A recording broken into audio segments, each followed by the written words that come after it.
primera reacción es correr. Y cuando no hay lugar a donde ir, rezar. Rezar como si no hubiera mañana. Porque para la gente que muere alrededor de uno, el mañana ya no vendrá.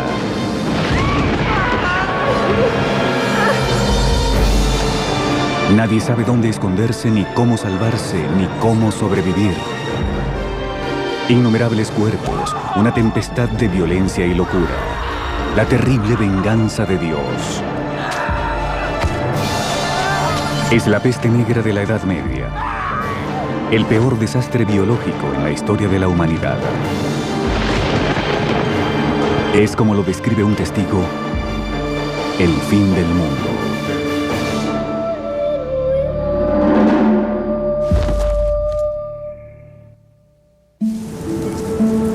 (1310) Toscana, Italia.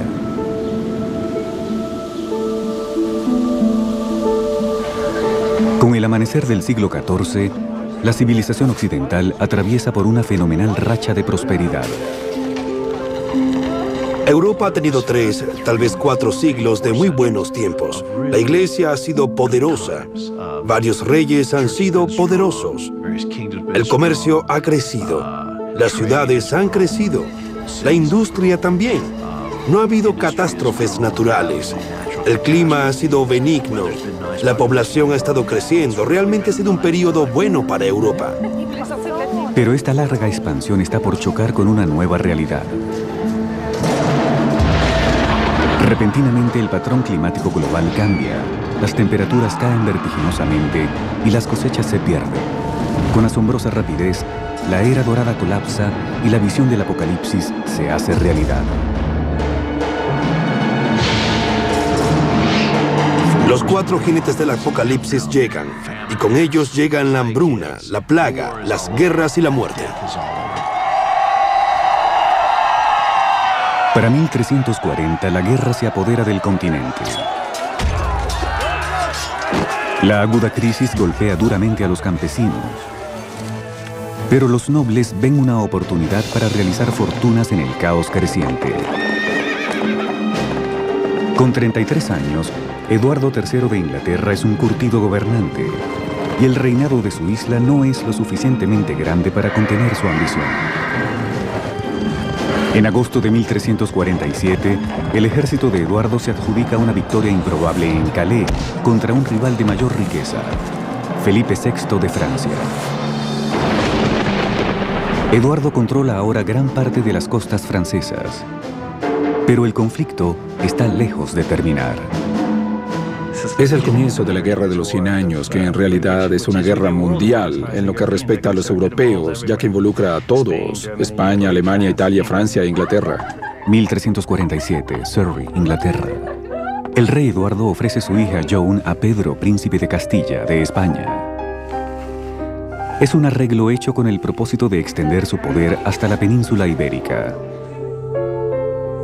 El matrimonio entre las dos familias reales redibujará el mapa de Europa y convertirá al linaje de Eduardo en el más poderoso del cristianismo. Con apenas 15 años, Joan nunca ha tenido un prometido, ni ha estado en España. Como cualquier chica joven, Joan se ilusiona con pensar que su padre le haya escogido un príncipe apuesto, tal vez hasta amable.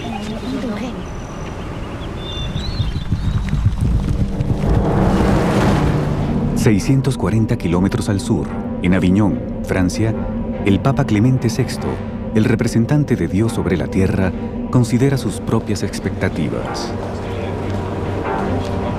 Durante 1000 años, su Santa Iglesia Católica ha mandado sobre reyes y campesinos por igual y ha sido el mayor poder de la Edad Media. La vida de la gente medieval giraba en torno a la religión. No hacían sino pensar en ir a la iglesia todos los días. Sus vidas consistían de bendiciones que atribuían a Dios y maldiciones que más o menos atribuían a Dios también, aunque culpaban a sus pecados de ellas. Así que la vida estaba completamente envuelta en una atmósfera religiosa. Pero en el siglo XIV, la aparentemente inexpugnable fachada de la iglesia comienza a resquebrajarse. Los sacerdotes comenzaron a ser muy criticados por abuso de poder. Existen muchos ejemplos de sacerdotes que tenían concubinas, que dormían con mujeres en el pueblo, que eran considerados corruptos. Hasta el Papa parece ser corrupto. Los franceses han secuestrado el papado y lo han mudado de Roma a Aviñón. La ruptura con la tradición parece favorecer a Clemente VI, un hombre mundano que disfruta de un opulento estilo de vida que escandaliza a los fieles. A pesar de los escépticos, la palabra de Clemente aún infunde absoluta autoridad. Pero, ¿será suficiente para sostener a su rebaño cuando el mundo se venga precipitadamente abajo? Esto es un mensaje urgente para el médico. Sí, Eminencia. El hombre que demostrará ser su más fiel y valeroso aliado es su médico personal, Guy de Chauliac.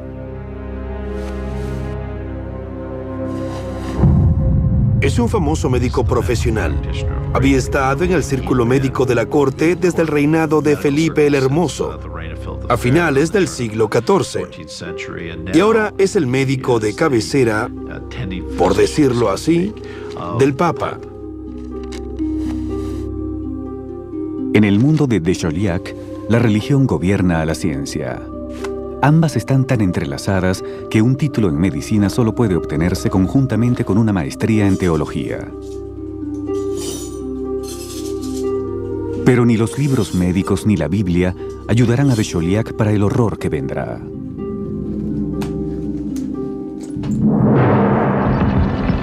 (1347) Baja Mongolia.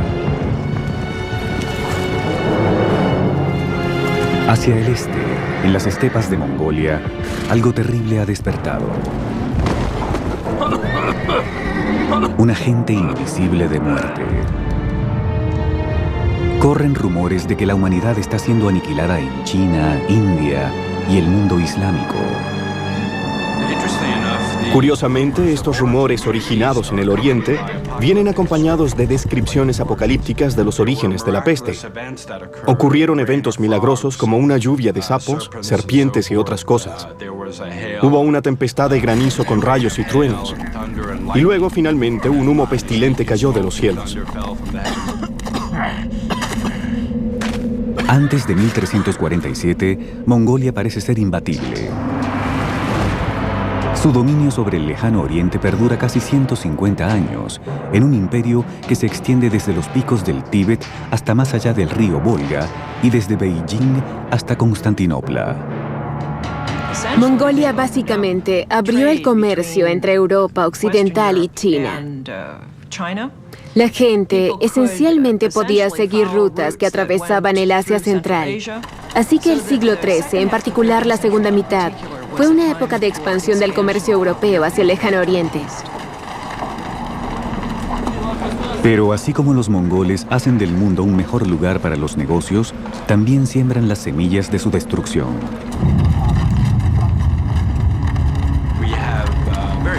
Valiosas cargas y bienes, tales como especias y sedas, cruzan esta ruta terrestre establecida a través del imperio unificado de los mongoles. Y por supuesto, uno de esos bienes es la peste.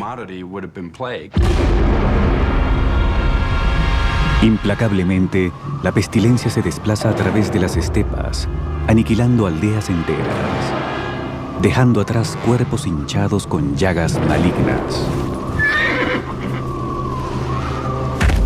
En este duro territorio, nada se pierde. Bienes valiosos, como pieles y frazadas, siempre se recuperan. El resto es incinerado en un intento por matar el mal que causó la tragedia. Pero el demonio invisible viaja con el botín.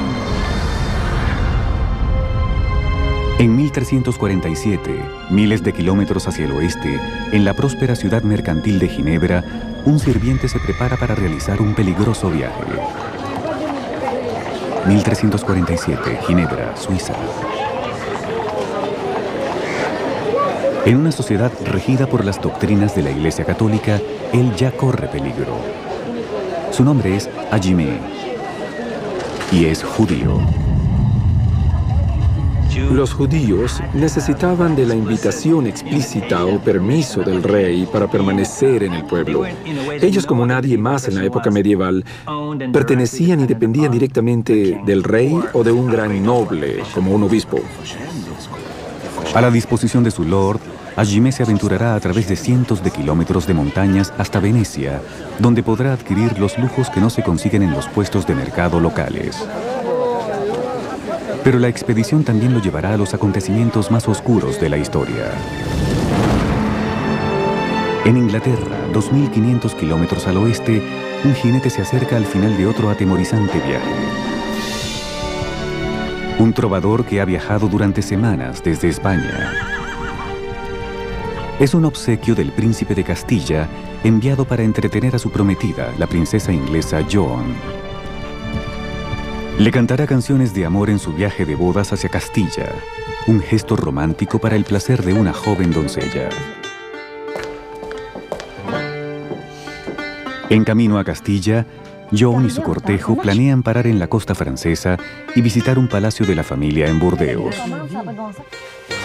Siendo la preferida entre los 12 hijos de su padre, Eduardo III, a Joan nunca le ha faltado nada en su corta vida. En este importante viaje, solo su ajuar requiere de un barco completo.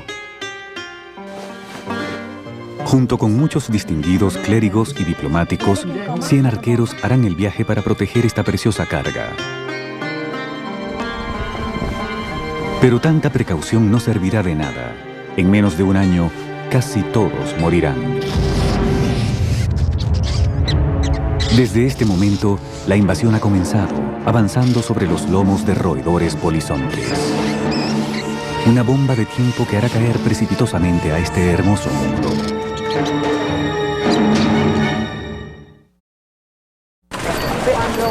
(1347) Baja Mongolia. Rutas de comercio abiertas por el Imperio Mongol ahora estimulan el libre tránsito de bienes, gente y pestilencia hasta el corazón de Europa. Viajeros en las carreteras, campesinos en los campos y hasta la hija del rey de Inglaterra, todos se dirigen rápidamente hacia un encuentro inevitable con el peor asesino de la historia de la humanidad. La peste negra.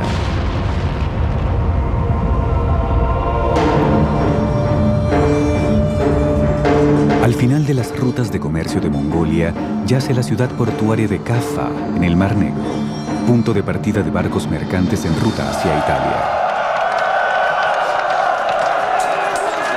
En 1347 los mongoles atacan la ciudad cristiana de Kaffa con la esperanza de apoderarse de esta vital encrucijada comercial. Al principio parece que el pueblo sucumbirá ante el implacable ataque. Pero en el calor de la batalla, los mongoles enfrentan un nuevo y virulento enemigo: la peste. Y se ven obligados a ejecutar un último y desesperado plan. Los mongoles tenían la peste y tuvieron que abortar el ataque. Pero antes de retirarse decidieron catapultar a sus muertos y los cuerpos de sus víctimas dentro del pueblo, a fin de, y cito, extinguir a todos adentro y transmitirles la peste a sus enemigos. Aparentemente así fue como la peste fue transmitida por los mongoles a los europeos. Puede muy bien ser el primer incidente registrado en la historia de una guerra bacteriológica. Aunque la historia parezca más leyenda que realidad, la pestilencia mongol se propaga entre los aldeanos de Kaffa. La peste se desplaza de forma bastante lenta para ser un mal epidémico. Y, dado lo extenso de las estepas y la delgadez de la población, tardaría unos 15 años para adentrarse en Kaffa. Pero aunque los hechos parecen ser claros, persiste un misterio. A pesar de un desplazamiento inicial tan lento, ¿cómo es que se propaga tan rápido la peste en Europa? Muchos historiadores creen que viaja en los buques mercantes con destino a Europa y que el primer puerto de arribo es la isla de Sicilia.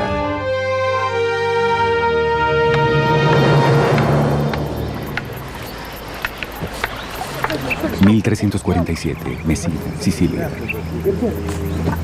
A la gente de las costas de Italia, las olas siempre le han dejado retazos de las tormentas mediterráneas. Pero este año algo distinto llega a la costa.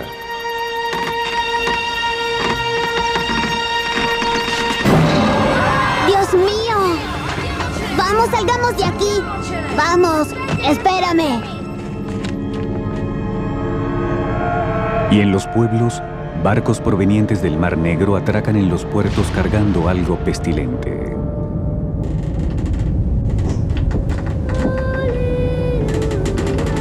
En las cubiertas inferiores, los italianos encuentran un cargamento de cadáveres. Se reporta que los pocos sobrevivientes están enfermos hasta los tuétanos.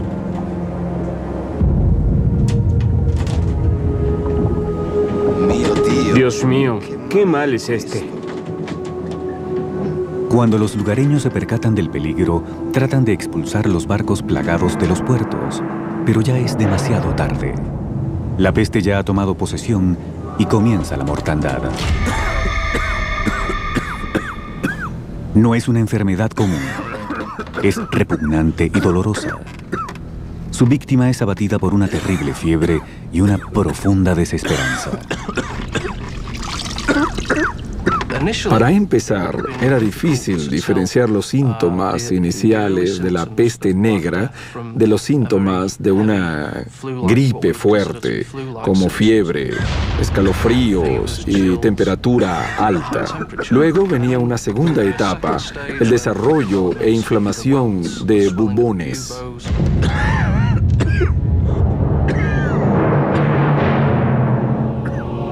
El bubón es una dolorosa glándula linfática inflamada en el cuello o en la ingle. Se vuelve negra y puede inflamarse hasta el tamaño de una naranja.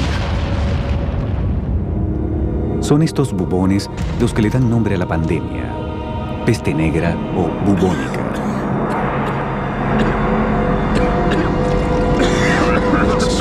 La propagación puede ser muy rápida. Puede causar septicemia. La presión sanguínea baja abruptamente. Varios órganos colapsan. El sistema vascular puede volverse permeable, causando hemorragias. Los bubones en sí son muy dolorosos. Es una forma muy penosa de morir.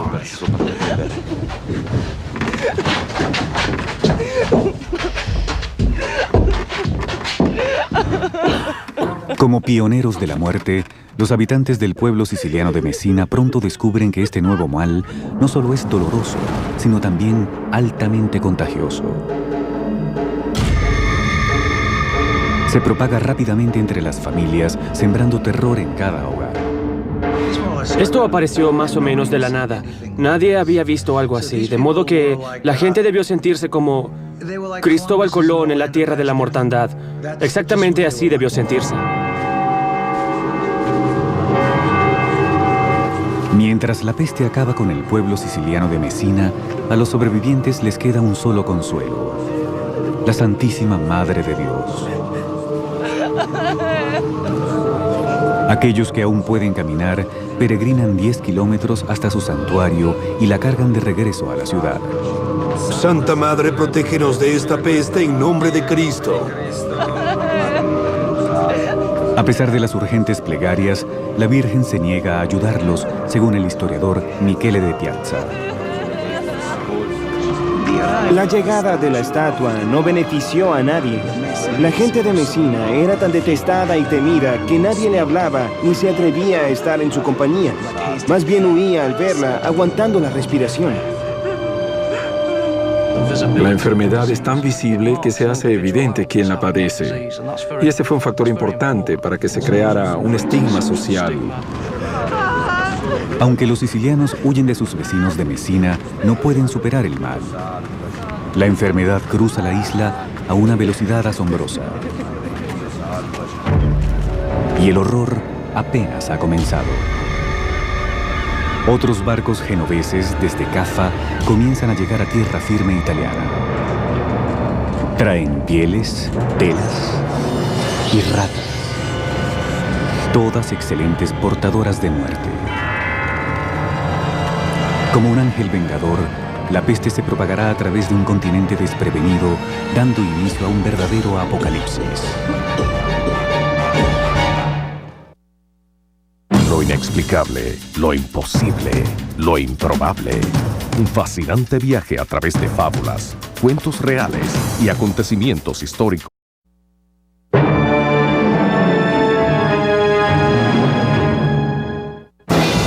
...1347, Mesina, Italia.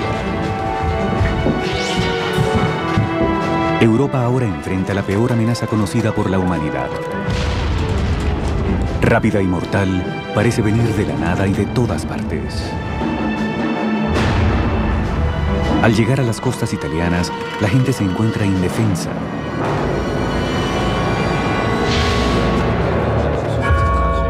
Y la ciencia medieval está sumida en una niebla de superstición y de ignorancia. 1347, Aviñón, Francia. Guy de Chauliac es el médico de Felipe VI, rey de Francia, así como del Papa Clemente VI, que reside en Aviñón, Francia. Famoso por su gran intelecto, ha sido entrenado en el monasterio de Montpellier por los mejores médicos de Europa. Sus técnicas, como sangrar con sanguijuelas, están diseñadas para restaurar el equilibrio del cuerpo. De hecho, hubo teorías médicas sobre el equilibrio de los elementos, sobre qué tipo de equilibrio necesita el cuerpo para mantenerse saludable. Y la peste, desde el punto de vista médico, fue vista como la inversión de todos los equilibrios normales. Por obra del destino, una alineación inusual de los planetas precede directamente el brote. Para la mente medieval, es una explicación lógica del desequilibrio. La conjunción de tres planetas, Júpiter, Marte y Saturno, creó vapores nocivos en el aire. Y estos vapores nocivos interactuaron con la constitución física de un individuo y lo hicieron sucumbir ante la peste.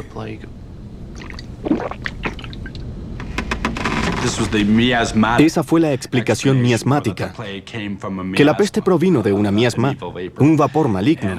Y debo enfatizar que estas explicaciones no eran nuevas, eran muy antiguas. Y tan arraigadas que es casi imposible para la comunidad médica apartarse de esa forma de pensar. Lejos de los selectos centros de poder de Aviñón y París, en ciudades mercantiles como Ginebra y Venecia, la gente común tiene teorías menos elaboradas sobre el origen de la peste.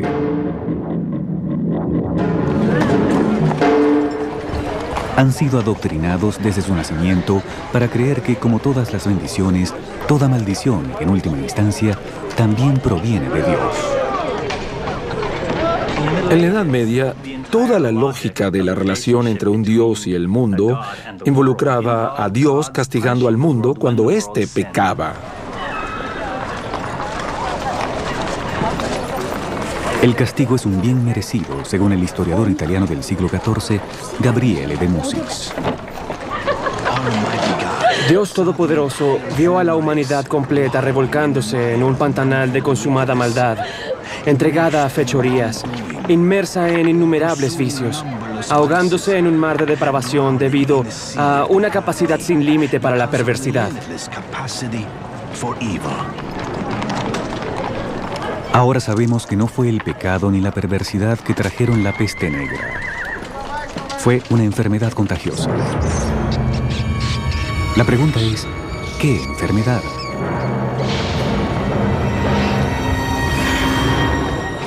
$600 años después, historiadores y científicos aún buscan la respuesta.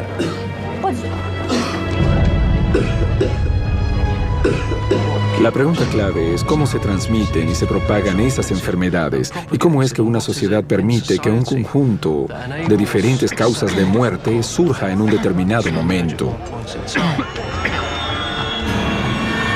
Por más de un siglo, la teoría principal ha sido que la peste bubónica fue causada por una bacteria llamada Yersinia pestis, transmitida por pulgas y que requiere de un ambiente muy particular para desarrollarse.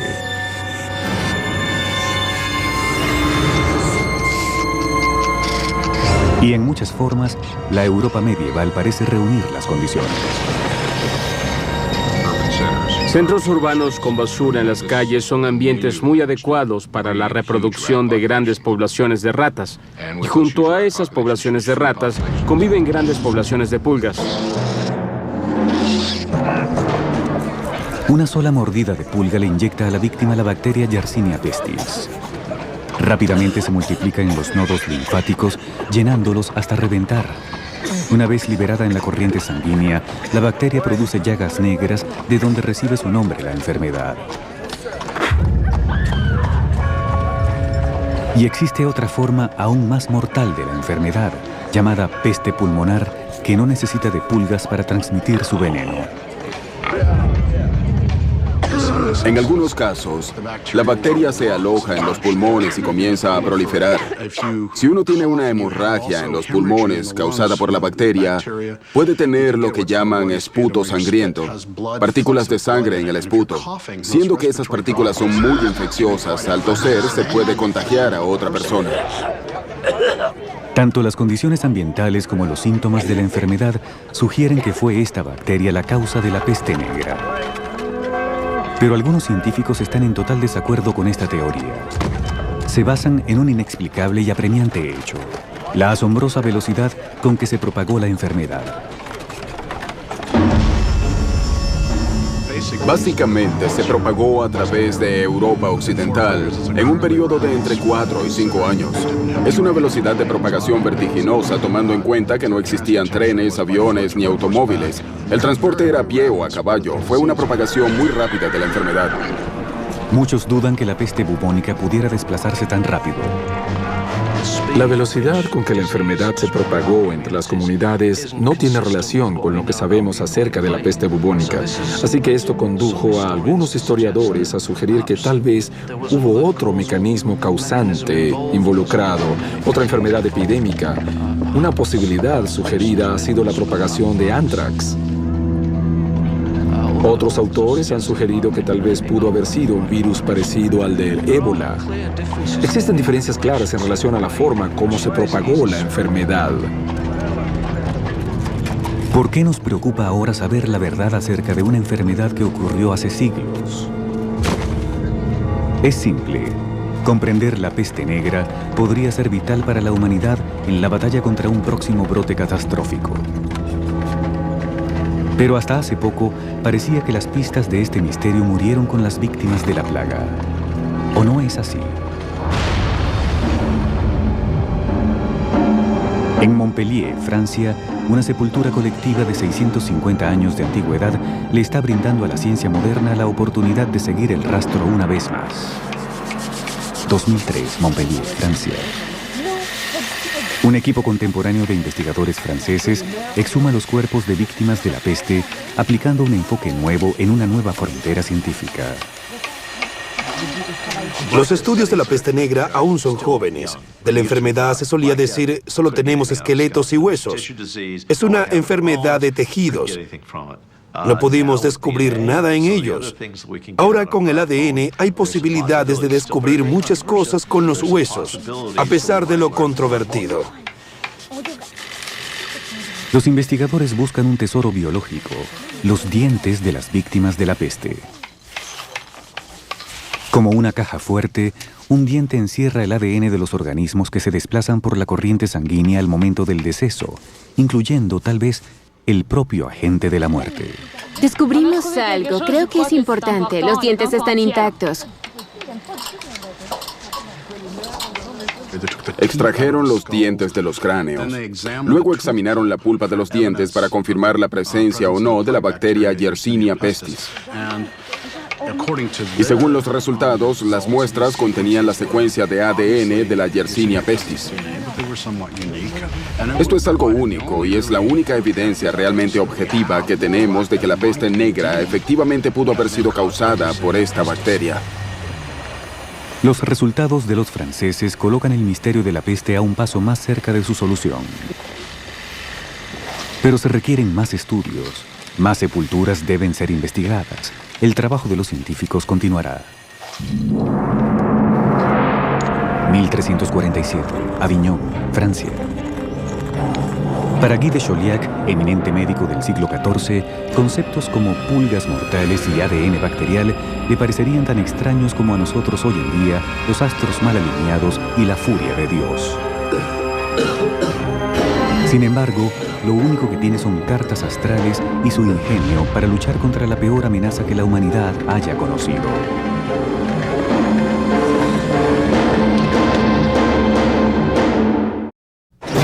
...1347, Messina, Sicilia.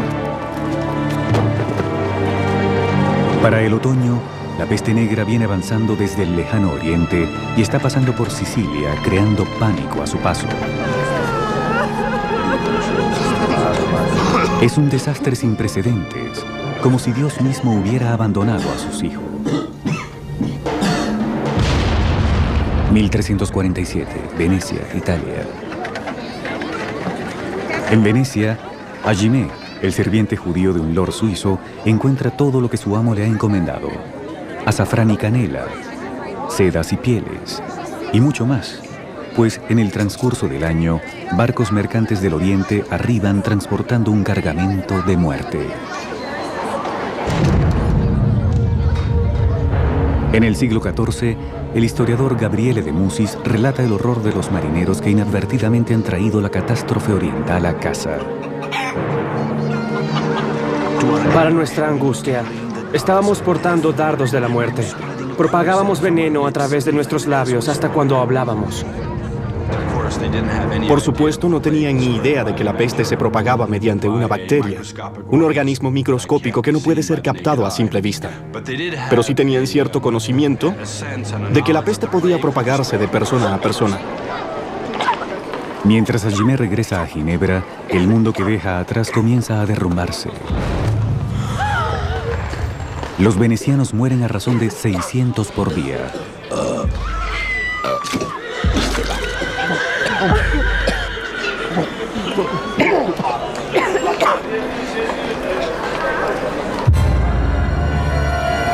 En enero de 1348, la peste llega a Francia a través de barcos mercantes que atracan en Marsella. Luego surcan los mares hacia España. En Barcelona muere el 60% de la población.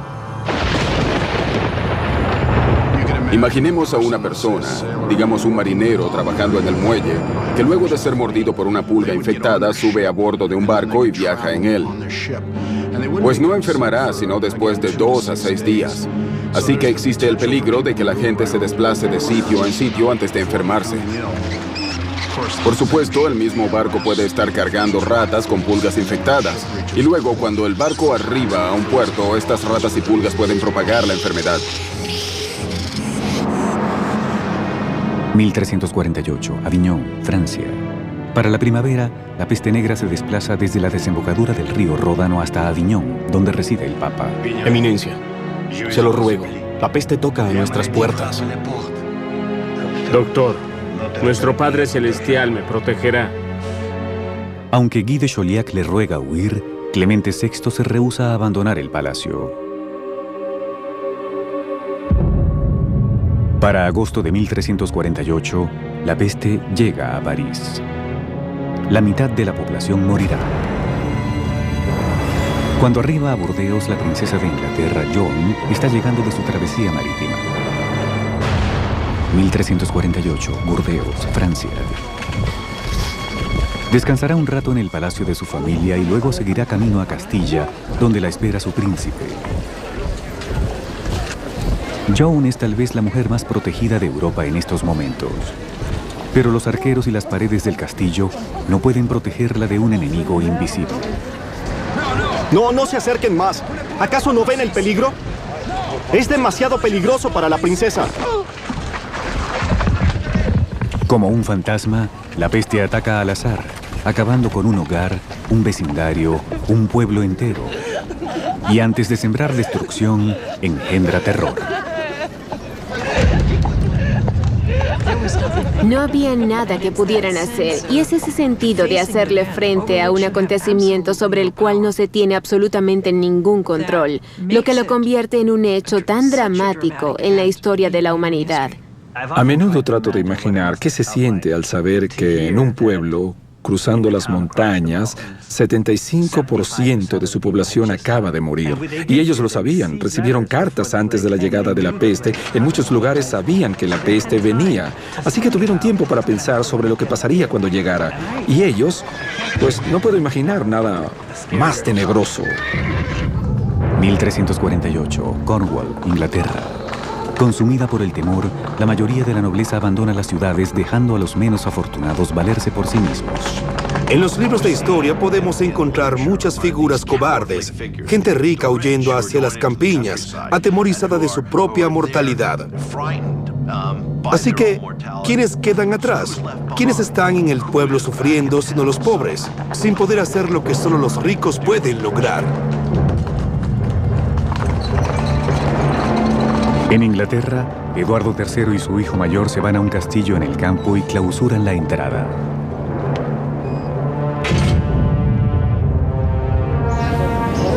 Pero el ambiente saludable no parece servir de protección a los siervos que labran la tierra. Mueren por montones. En los campos, en las carreteras y en sus miserables chozas. La gente vivía en pobreza extrema. Vivía en chozas con techos de paja. El ganado vivía entre ellos. El piso de las chozas era de tierra. Las condiciones de vida eran absolutamente inmundas. Era el tipo de ambiente propicio para la proliferación de ratas y pulgas.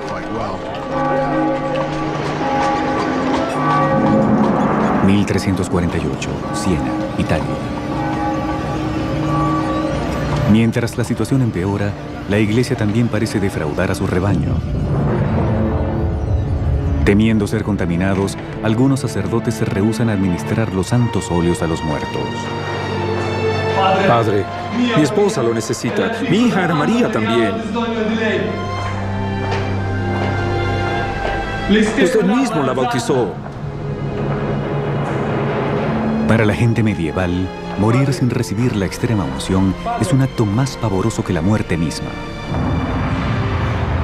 Pero mientras aumenta el número de muertes y más sacerdotes sucumben ante la peste, el obispo de Bath hace una sorprendente declaración. Si ellos están al borde de la muerte y no consiguen los servicios de un sacerdote, entonces deberán hacer acto de confesión entre ellos mismos, o ante un laico, o si no hay ningún hombre presente, incluso ante una mujer. En días tétricos como estos, la autopreservación supera el heroísmo. Ni siquiera los lazos familiares pueden unir a los sanos con los enfermos, como lo relata Giovanni Boccaccio, uno de los grandes escritores de la época. La gente trataba a sus familiares enfermos como perros. Arrojaban el alimento y la bebida junto a sus camas y luego abandonaban la casa. Al principio, al enfermar una persona, la familia cuidaba de ella, los amigos a veces la cuidaban. Pero luego, al enfermar otros miembros de la familia, la gente desistía de la idea de ayudarse entre sí. Cuando una de cada 3 personas muere, por supuesto, la perspectiva y la mentalidad de la gente se ve afectada. Una de las reacciones es el temor. ¿Seré yo el siguiente? ¿Me atacará la peste? ¿Me la transmitirá mi padre, mi hermano o mi hermana? La falta de compasión consterna a Agnolo di Tura, historiador de Siena. El padre abandona al hijo, la esposa al marido, el hermano al hermano, pues parece que esta enfermedad ataca con solo respirar y mirar. Así mueren todos. La tasa de mortalidad era tan alta que la fe de la gente fue sacudida o estremecida de raíz. Muchas de las enseñanzas de la iglesia no parecían ofrecer alivio ni parecían apropiadas para la situación. Todo el mundo se moría. Carecía de sentido para la gente. Los cimientos de la sociedad se están desmoronando y parece que nadie sabe cómo reconstruirlos. Esta era la venganza de Dios con los humanos por sus perversidades y pecados. ¿Y qué mejor respuesta que una penitencia extraordinaria para sanar esos pecados? Y así, bajo terror, la gente se vuelca hacia el fanatismo religioso, azotándose a sí misma en una imitación brutal del sufrimiento del mismo Cristo. El fanatismo conducirá a las multitudes a la histeria, persecución y matanzas.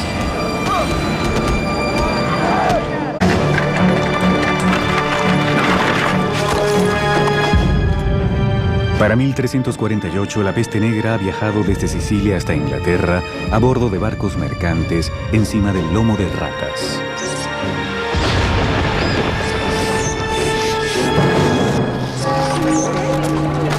Ya ha cobrado la vida de millones. En cada aldea, en cada granja, los cuerpos se acumulan en cantidades asombrosas, creando una nueva crisis. ¿Qué hacer con los cadáveres? Si muere el 10% de 95.000 personas, eso significa casi 10.000 personas muertas. ¿Cómo sepultar a 10.000 personas que han muerto en un periodo tan corto? ¿Dónde conseguir a la gente que las cargue? ¿Dónde conseguir las carretas para transportarlas? 1348, Londres, Inglaterra. Las únicas personas que estaban dispuestas a llevarse los muertos eran hombres y mujeres toscos e incultos, provenientes de las montañas y de los campos cercanos, quienes por un precio alto estaban dispuestos a llevarse y tener algún contacto con los muertos.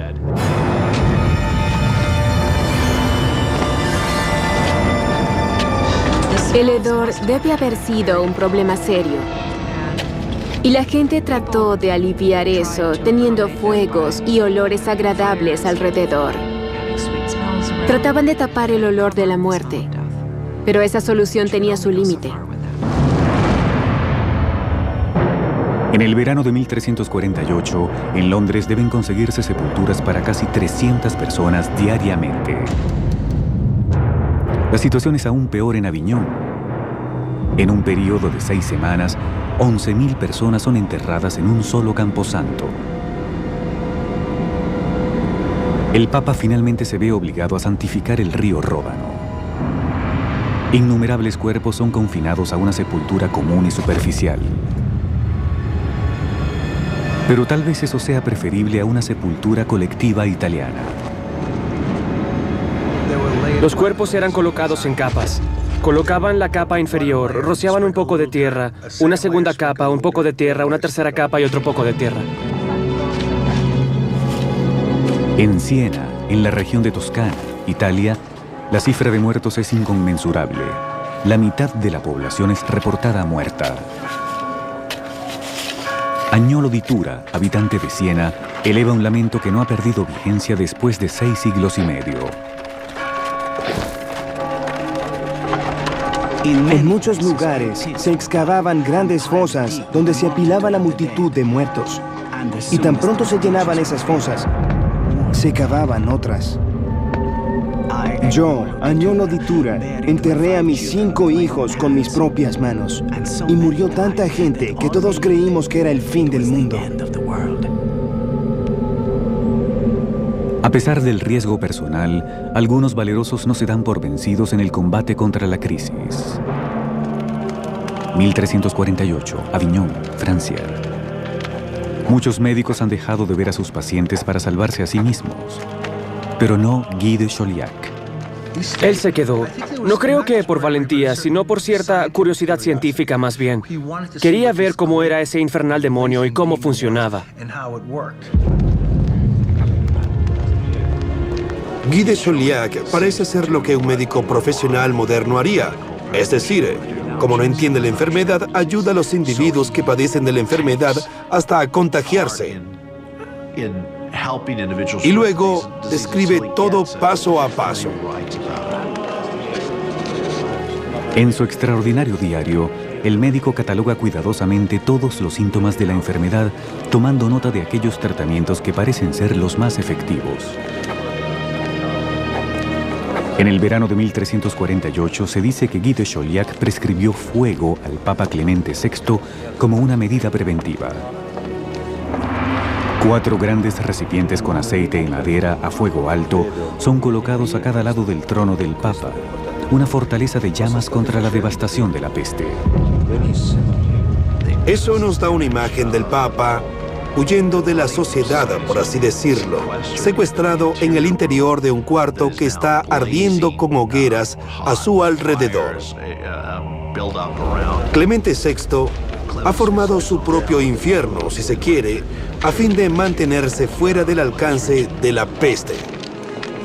Sí, su principal teoría médica sobre la causa de la enfermedad son las miasmas, vapores nocivos en el aire, y si cree que el humo emanado del fuego posee un efecto purificador, entonces obviamente tiene sentido pensar que eso detendrá la infección. Sea por fuego o suerte, el Papa sobrevive a la peste. Pero la princesa Joan, la hija predilecta del rey de Inglaterra, no sobrevive. Como la mitad de la población de Europa, cae víctima de la peste. A su padre, Eduardo III, no le queda más que resignarse. La peste destructiva, que se lleva a jóvenes y ancianos por igual, lamentablemente nos ha arrebatado a nuestra querida hija, a quien más amábamos entre todos. El poder de la autoridad simplemente se desvanece y surge una persona, un ser humano acongojado, hablando con otra persona, y es una voz que es inmediatamente reconocida 700 años después, a pesar del poder de la autoridad. Toda clase de autoridad, médica, eclesiástica, real, fracasa. Así que las masas buscan la salvación en otro lugar.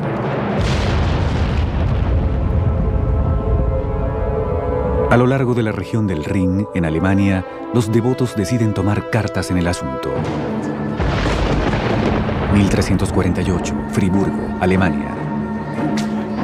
Se les conoce como los flagelantes, fanáticos que creen poder ganarse la misericordia de Dios imitando la sangrienta pasión de Cristo.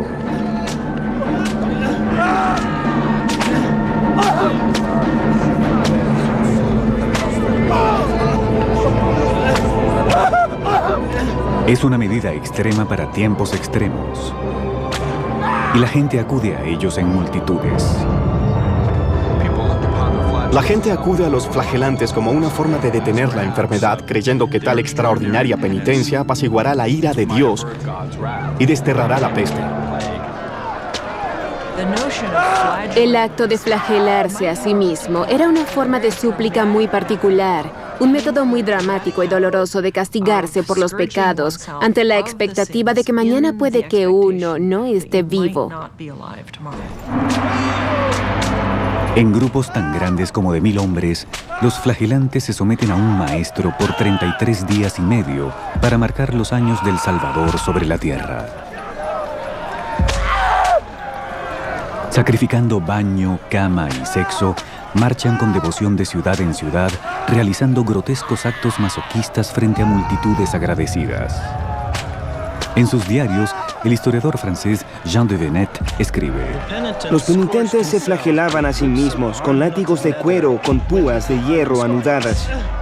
Algunos se azotaban hasta sangrar seriamente en los hombros, y algunas mujeres ignorantes cargaban trapos para recoger la sangre y restregársela en los ojos, alegando que era sangre milagrosa.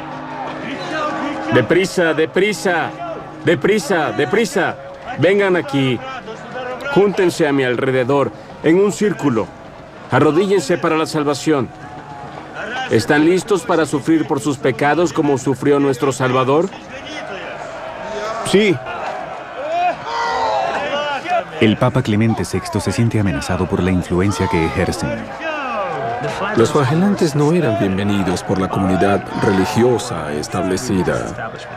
Al llegar a un sitio, a menudo se creaba una gran conmoción y a veces eran acompañados por movimientos que se oponían a las autoridades del pueblo y a las reformas religiosas. Mientras la peste avanzaba, uno percibe que todas las instituciones de la sociedad medieval, incluyendo sobre todo la Iglesia, demostraron ser tan impotentes e incapaces frente a la peste como todo el mundo, como el campesino más pobre. Esta fuerza inexorable será difícil de detener. Las masas medievales están listas para un milagro y los flagelantes parecen dispuestos a realizarlo. Eso fue lo que crearon las procesiones de los flagelantes y los sermones que pregonaban, la expectativa colectiva mesiánica y apocalíptica de que ya llegó la hora. En 1348 se desata un torbellino de odio más fuerte que la peste negra misma. La conmoción conduce a una cacería de brujas. Alguien deberá ser responsabilizado por esta catástrofe y deberá pagar. Es un torrente de histeria y terror. Las multitudes someten a los indefensos e inocentes a un baño de sangre de proporciones bíblicas. 1348, Londres, Inglaterra. A mediados del siglo XIV, la peste negra se dirige rápidamente. Ya ha labrado.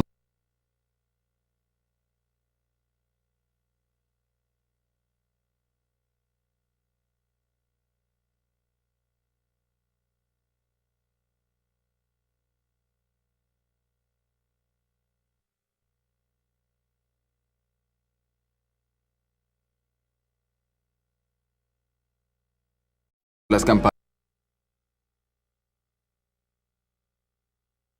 Reconfortante que marcaba el paso.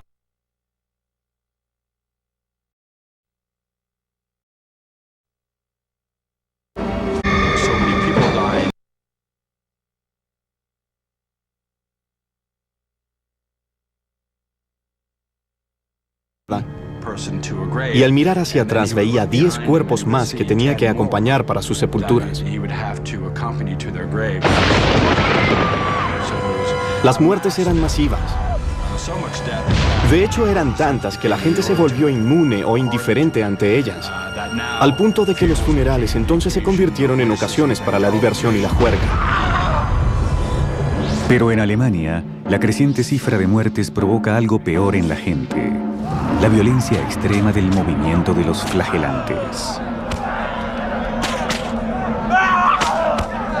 El violento autocastigo de los flagelantes, junto con la autosugestión de la sangre sagrada, crea cierta expectativa mientras viajan a través de campos vacíos de esperanza.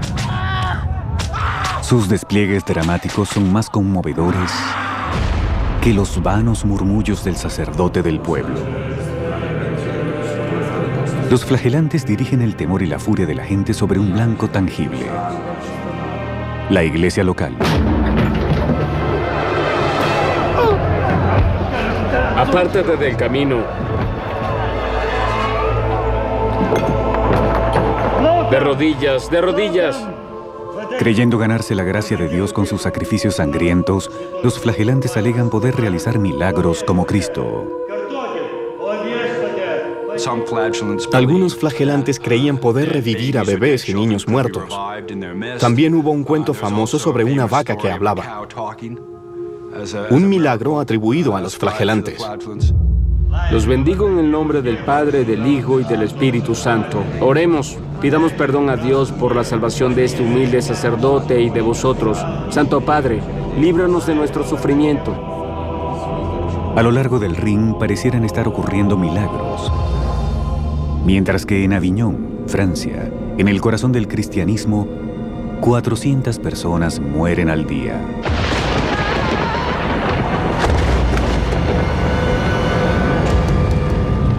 El Papa Clemente VI sabe que los flagelantes representan una seria amenaza a su autoridad, pero sus cardenales le aconsejan no actuar apresuradamente. Temen que un ataque contra el movimiento, en la cima de su popularidad, pueda ser contraproducente para la Iglesia misma. Se establece una interesante dinámica entre la actitud popular hacia los flagelantes y la actitud de las autoridades hacia ellos. Las autoridades tendían a tomar una postura hostil, pero la gente por el otro lado parecía apoyar a los flagelantes principalmente porque la aparición de ellos se asociaba con el abatimiento y la prevención de la peste. Clemente no puede hacer nada para sofocar la insurgencia. Y el movimiento está por asumir una posición más drástica. Estas procesiones son experimentadas por la gente común, el cristiano común, como una experiencia moral totalmente transformadora que la eleva y la hace sentir que tiene la fuerza y la energía para hacer de su ciudad, de su pueblo, un mejor lugar. Y harán lo que sea para lograrlo. Puede que tengan que jurar que jamás apostarán de nuevo, o tengan que sacar a las prostitutas fuera de la ciudad o expulsar a los judíos hasta quemarlos. 1348, Ginebra, Suiza. El mercader judío Ajimé ha viajado a través de cientos de kilómetros devastados por la peste. Pero en su camino le espera un horror peor, un baño de sangre de proporciones épicas. Es de humanos, supongo, buscar un chivo expiatorio en tiempos de crisis. Los judíos siempre parecen ser chivos expiatorios, y en la peste negra también lo son. ¡Atrápenlo, atrápenlo! ¡Atrapen al judío! Para los flagelantes, hay poco trecho entre criticar a la iglesia y atacar a los judíos. Para los cristianos medievales, nadie ofende más a Dios.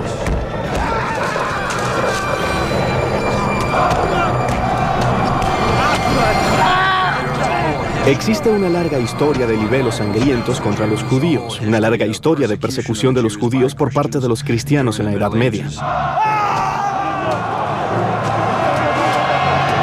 Delatado por su distintiva vestimenta que lo identifica como judío, Ajimé es llevado al pueblo para ser interrogado. Él no está solo, según el historiador del siglo XIV, Jean de Venette. De la infección y la repentina mortandad que ésta trajo, se culpa a los judíos, de quienes se dice envenenaron los pozos y los ríos y contaminaron el aire. ¿Qué había en el saco que te dio el rabino? ¿Qué había en el saco? Lo juro que no me dieron ningún saco. Mentiroso, mentiroso, envenenaste los pozos, ¿no es así? Lo juro. Mentiroso, mentiroso. Lo juro. Luego de horas de tortura, Ajimé no aguanta más. Falsamente confiesa que un rabino le dio el saco lleno de veneno y que lo usó para envenenar los pozos. Eran forzados a confesar que ningún judío era inocente. Todos los judíos eran culpables, todos eran parte de esta conspiración y nadie podía ser librado de los cargos. De Venette escribe que confesiones como la de Ajimé surcan las aguas del Rin. Por consiguiente, el mundo entero se levantó brutalmente contra ellos. Y en las comunidades judías, muchos miles fueron indiscriminadamente asesinados en forma sanguinaria y quemados vivos por los cristianos. 1349, Estrasburgo, Francia. Decían, lo que nos está envenenando es la presencia en sí de los judíos. La presencia de los judíos es un mal moral. Ha sido nuestro pecado tolerarlos y esto es lo que ha traído este castigo. Como recalcó el Papa Clemente VI en aquel momento, los judíos morían en cantidades iguales que los cristianos. Así que carecía de sentido argumentar que los judíos estuviesen envenenando a la gente durante la peste negra. Los ruegos del Papa caen en oídos sordos. En el día de San Valentín de 1349, los habitantes de Estrasburgo reúnen a 2000 judíos y los queman en hogueras.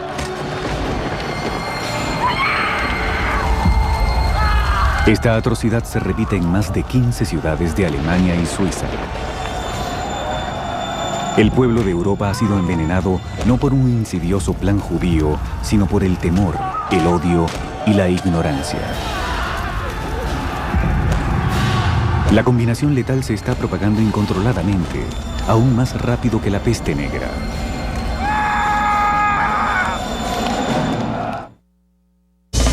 Es Maravillas Modernas, el show donde los...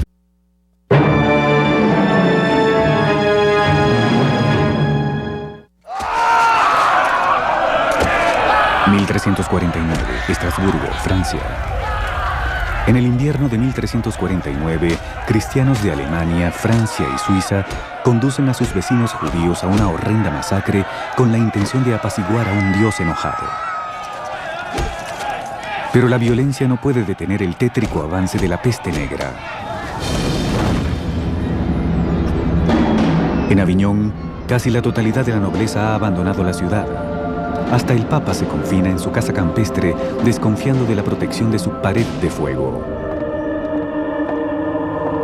Solo un miembro de su corte se queda, el afamado médico Guy de Chauliac. Pero la investigación final del envejecido cirujano sobre la enfermedad toca las puertas de su casa. Guy de Chauliac continuó visitando enfermos durante la peste al punto de que él mismo contrajo la enfermedad. Y hasta en su lecho de muerte, él no sabe realmente el origen de lo que está padeciendo. Pero está dispuesto a ayudar a la gente. El compromiso heroico de Chauliac lo ha llevado al borde de la muerte. Nadie mejor que él sabe la escasa probabilidad que tiene de recuperarse. Mientras el heroico médico lucha por su vida en Francia, el movimiento flagelante en Alemania comienza a derrumbarse. 1349, Friburgo, Alemania. Originalmente compuesto de fanáticos devotos, los flagelantes ahora atraen a forajidos. Cuidadosamente comparten botines saqueados por hordas de las iglesias y se asocian abiertamente con mujeres pendencieras. Da la impresión, por algunas de esas historias, de que en algunos de esos pueblos los flagelantes eran tratados casi como estrellas de rock y que realizaban lo que podríamos llamar fiestas de flagelantes posconciertos. La presencia de la sangre, los cuerpos semidesnudos, el sudor, la musculatura definida y todo eso, sin dudas, excitaban a muchas campesinas jóvenes. Eso y el hecho de que sencillamente había demasiadas emociones desatadas en aquel momento.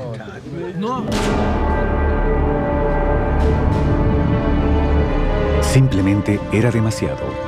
Las autoridades finalmente actúan contra ellos. En octubre de 1349, el Papa Clemente VI hace un llamado a los flagelantes para que recapaciten, pero es ignorado abiertamente. La Iglesia, de hecho, tiene que acudir a medios políticos para detener a los flagelantes, que comienzan a ser arrestados o desterrados por efectivos militares.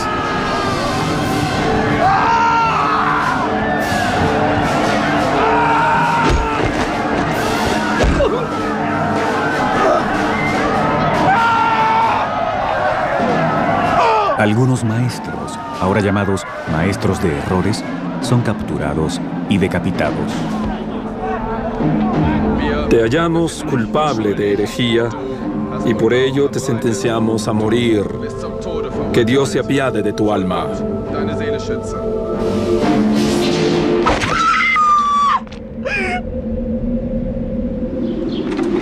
1349, Cracovia, Polonia. Aún con el movimiento flagelante fracturado, gran parte de Europa sigue siendo violentamente hostil con la disminuida comunidad judía. Los sobrevivientes se convierten en refugiados en busca de tierras seguras. En gran parte de Europa, Francia, Inglaterra y muchas ciudades alemanas, no había judíos para finales del siglo XIV, habían sido expulsados o asesinados. Pero en algunos lugares los judíos recibían protección por parte de monarcas, quienes los invitaban a establecerse. Uno de esos lugares era Polonia. En 1349, Polonia es gobernada por el rey Casimiro el Grande. La leyenda reza que él se enamoró de una mujer judía llamada Esterka o Esther, y que por amor a ella emitió un decreto de protección para los judíos de Polonia e invitó a más judíos al país. Una de las ironías es que condujo a la comunidad judía alemana a Polonia. Y 700 años después, ese ciclo se repitió de nuevo con el mismo grupo de alemanes. En el invierno de 1349, la peste avanza hacia el norte, hacia la península escandinava. Para cuando llega a Rusia, 2 años más tarde, la crisis en Francia ya ha pasado. Después de aniquilar a casi la mitad de la población de Europa, la peste está llegando a su final. Las enfermedades infecciosas pasan por ciclos naturales hasta que viene bien sea por factores humanos o, por ejemplo, cambios en la virulencia del organismo infectivo en sí. Mientras avanzaba la peste negra y la gente comenzaba a morir, y luego del derrumbe de la sociedad, era muy probable que la cifra de muertes cayera por debajo de cierto nivel y que los brotes no pudieran mantenerse por sí solos. La magnitud de la cifra oficial de muertos es tan abrumadora que excede. Venecia ha sido arrasada por la epidemia. La mitad de la así como otros nobles.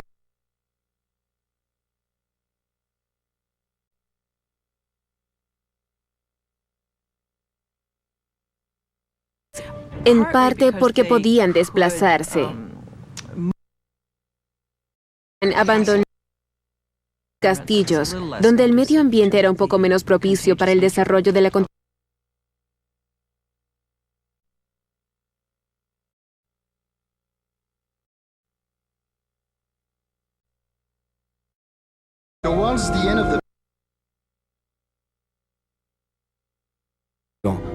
La traté con higos y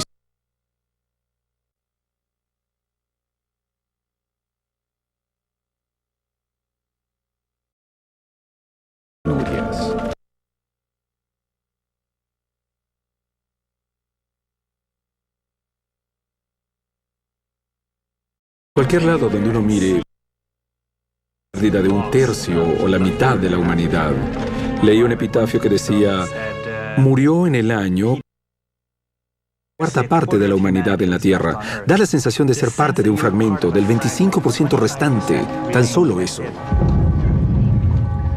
Este es el único período en la historia documentada en el que cada persona, sin excepción, ha presenciado a un ser muy querido morir en agonía. El dolor y la desolación son devastadores para el poeta italiano Petrarca. Considera lo que fuimos y lo que somos. ¿Dónde están nuestros queridos amigos ahora? ¿Dónde están los rostros amados? Fuimos una gran multitud. Ahora estamos casi solos. 1350, Florencia, Italia. Pero para algunos, en lugar de dolor, la peste ofrece la oportunidad para el saqueo, la bebida y la brutalidad. En las casas vacías de los muertos se desbordan los excesos salvajes. ¡Quítale las manos de encima! ¡Ella es mi esposa, cerdo!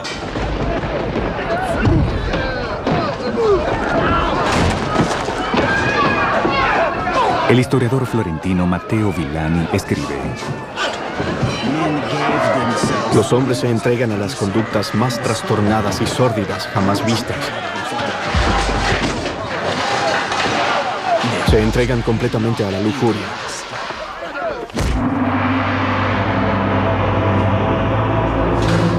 Sin embargo, la vasta mayoría de sobrevivientes ni se ahoga en la desesperanza ni se hunde en los excesos. La mayoría simplemente se levanta y sigue con su vida. Nunca pierde la fe en Dios, ni, más asombroso aún, la fe en el futuro. La gente medieval también suponía que Dios arreglaría todo, que Dios tenía un plan, que el Apocalipsis arreglaría todo al final, o que vendría una renovación, una restauración. Y vendría algo mejor más adelante. Lo asombroso es lo rápido que estas sociedades se renormalizan, retoman sus rutinas y se convierten de nuevo en sociedades funcionales.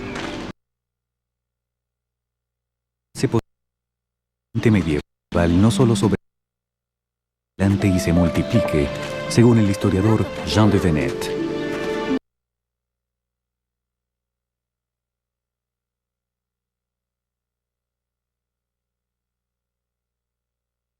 Aún vivos, se casaron. En todas partes, las mujeres concebían.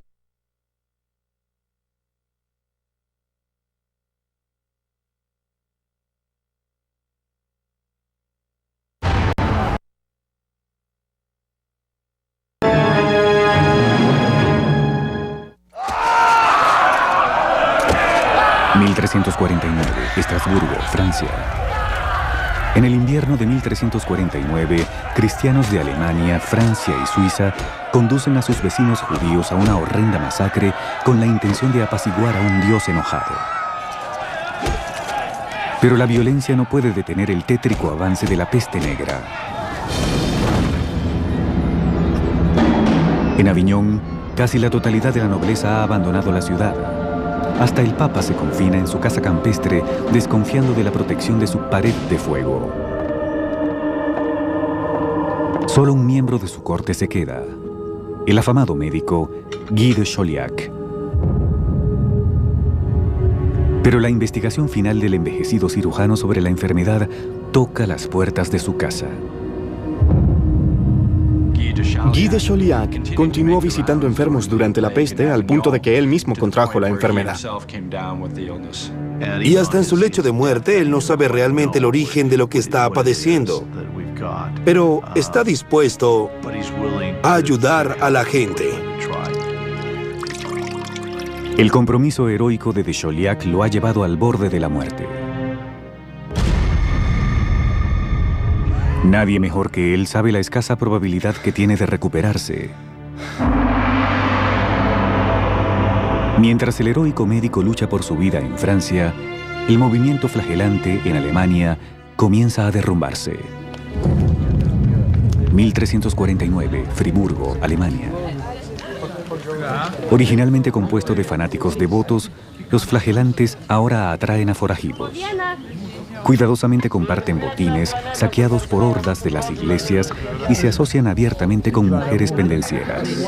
Da la impresión, por algunas de esas historias, de que en algunos de esos pueblos los flagelantes eran tratados casi como estrellas de rock y que realizaban lo que podríamos llamar fiestas de flagelantes posconciertos.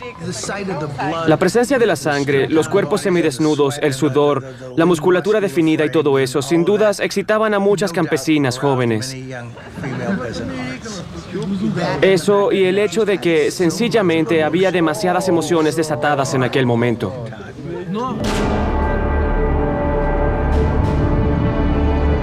Simplemente era demasiado.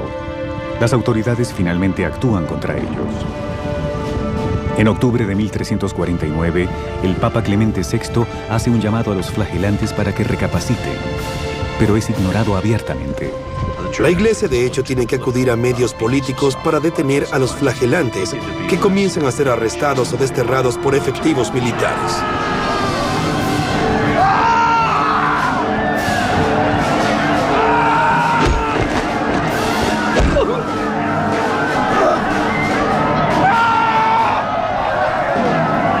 Algunos maestros, ahora llamados maestros de errores, son capturados y decapitados. Te hallamos culpable de herejía y por ello te sentenciamos a morir. Que Dios se apiade de tu alma.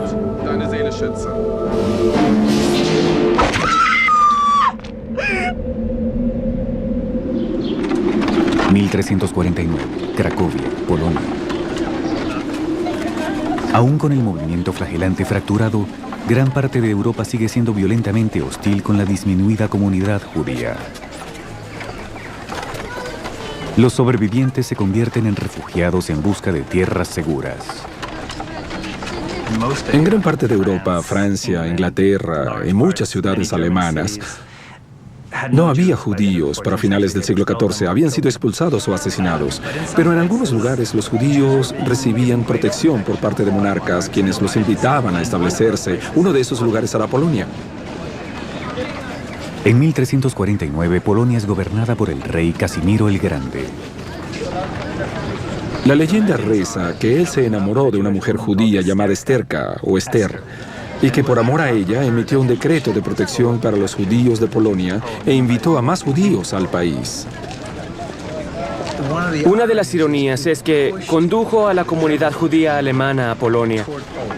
Y 700 años después, ese ciclo se repitió de nuevo con el mismo grupo de alemanes.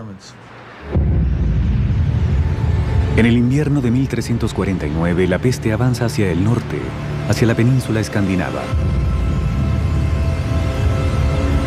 Para cuando llega a Rusia, 2 años más tarde, la crisis en Francia ya ha pasado. Después de aniquilar a casi la mitad de la población de Europa, la peste está llegando a su final. Las enfermedades infecciosas pasan por ciclos naturales hasta que ese ciclo es roto, bien sea por factores humanos o, por ejemplo, cambios en la virulencia del organismo infectivo en sí. Mientras avanzaba la peste negra y la gente comenzaba a morir, y luego del derrumbe de la sociedad, era muy probable que la cifra de muertes cayera por debajo de cierto nivel y que los brotes no pudieran mantenerse por sí solos. La magnitud de la cifra oficial de muertos es tan abrumadora que excede los límites de la imaginación. Creo que la peste no tiene precedentes en cuanto al alcance de su mortalidad. La mortandad supera lo que la mayoría de La tasa promedio de mortalidad estuvo cerca de 50 y no de 30% como sostiene la mayoría de los historiadores. Los centros urbanos y las comunidades religiosas son los que más han sufrido. 60% de Venecia ha sido arrasada por la epidemia. En Aviñón, la mitad de la población está muerta. En el monasterio de Montpellier, donde Guy de Chauliac recibió su entrenamiento, solo 7 de los 140 monjes originales están vivos. Se dice que Inglaterra perdió 2 millones de almas, 1/3 de su población total. Pero Eduardo III, rey de Inglaterra, sobrevive, así como otros nobles que se han refugiado en propiedades campestres. La tasa de mortalidad es menor entre las clases altas, en parte porque podían desplazarse. Podían salir de los centros urbanos, podían abandonar la ciudad, podían recluirse en sus castillos, donde el medio ambiente era un poco menos propicio para el desarrollo de la contagiosa peste. El Papa Clemente VI, que abandona Aviñón durante el peor brote, también está sano y salvo. Pero más asombrosa es la recuperación de su médico, Guy de Chauliac. Sus diarios recogen sus palabras. Hacia el final de la peste contraje fiebre y se me inflamó la ingle. Estuve enfermo por casi 6 semanas. Cuando la inflamación maduró, la traté con higos y cebollas cocidas mezcladas con levadura y mantequilla. Me salvé por la gracia de Dios. Es un milagro, amigo mío. Vamos, oremos juntos. Pero para muchos, la supervivencia representa un costo terrible. Habiendo perdido tanto, cuestionan si aún vale la pena seguir viviendo. Ibn Khaldun, historiador árabe del siglo XIV, teme que se avecinen tiempos de penurias. La peste se tragó muchas de las cosas buenas de la civilización y acabó con ellas. El mundo entero cambió. Imaginemos el impacto de perder 15 millones de personas, lo que eso le hace a la sociedad, lo que debió hacerle a la iglesia, lo que debió hacerle a la ciencia, a la medicina, al arte, a la literatura. ¿Qué tal si hubiéramos perdido a Leonardo da Vinci? ¿Qué tal si hubiéramos perdido a Miguel Ángel debido a la peste negra?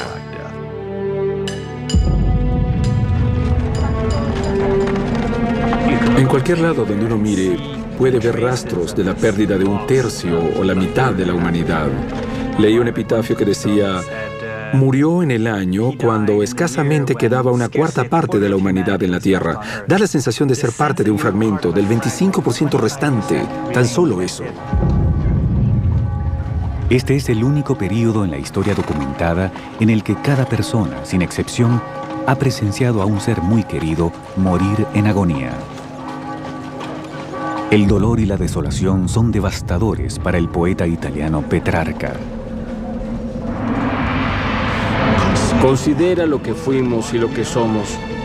¿Dónde están nuestros queridos amigos ahora? ¿Dónde están los rostros amados?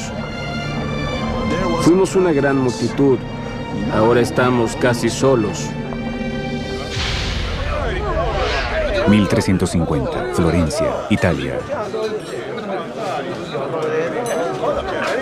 Pero para algunos, en lugar de dolor, la peste ofrece la oportunidad para el saqueo, la bebida y la brutalidad. En las casas vacías de los muertos se desbordan los excesos salvajes. ¡Quítale las manos de encima! ¡Ella es mi esposa, cerdo!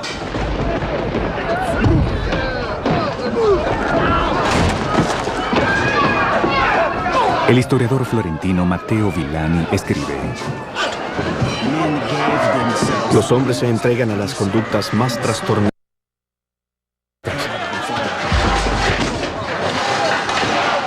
Se entregan completamente a la lujuria.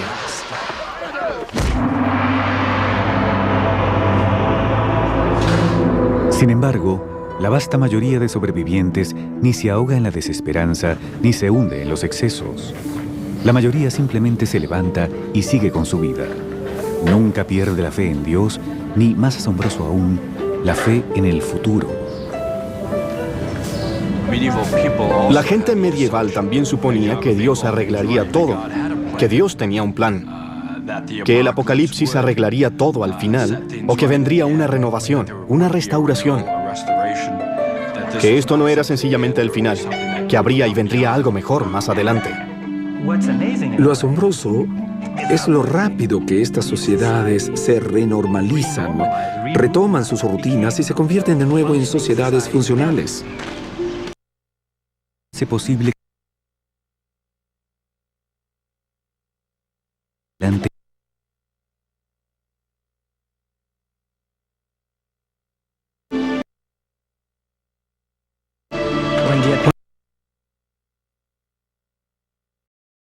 se casaron? En todas partes, las mujeres concebían más fácilmente que antes.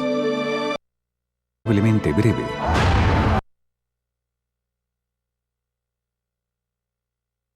Él desata